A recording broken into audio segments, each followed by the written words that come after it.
My thing was just trying to set the vision, if you will, for it, and then bringing it to life. The 72 athletes that are going to be here are going to be the first to do something, and that doesn't happen all that much. It will be something that the 72 athletes that are going to compete on Saturday will never forget. Coach Clark Campbell had a vision. He had a vision that led him and 72 collegiate athletes to a first.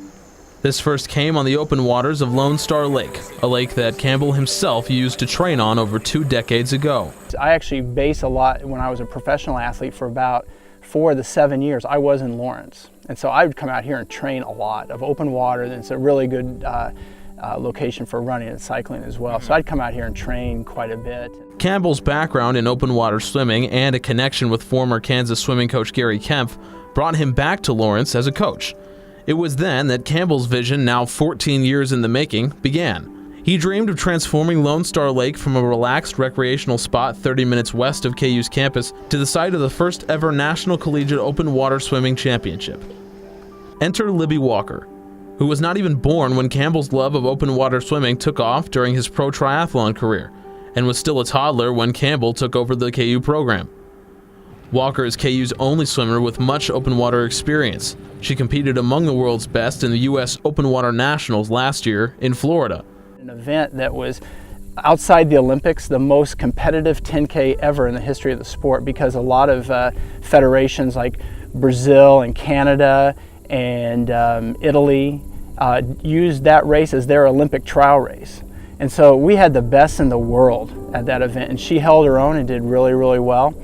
Walker didn't know in 2002, when Campbell took over the program, that she was destined to be among the 72 athletes to be the first in history to race in a collegiate open water championship. But when it came time for her to make one of the most important decisions of her young life and choose her college, Campbell was there to break that news.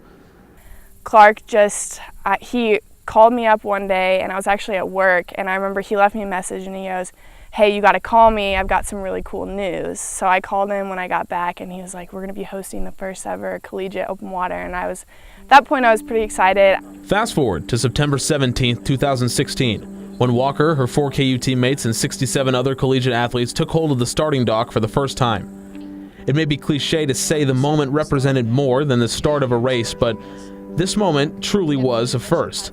After 14 years of working as the head of the KU program to bring an open water swimming championship to Lawrence, Campbell, fittingly, was the man that blew the whistle to start.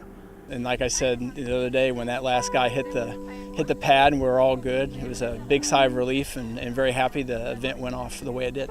And in a moment of what can only be called poetic justice, Walker was the first to hit the board after the historic 5 kilometers. Of course, she wasn't alone, and the justice became positively Shakespearean for Campbell as he watched 2 of his disciples finish as champions. Couldn't have asked for a better day, and then how we did as KU swimming, very proud of our entire team. Coach Clark Campbell had a vision, one that would bring the first ever collegiate open water championship to Lawrence. On Saturday, Clark Campbell's vision became a reality that featured his team and his swimmers claiming a national title.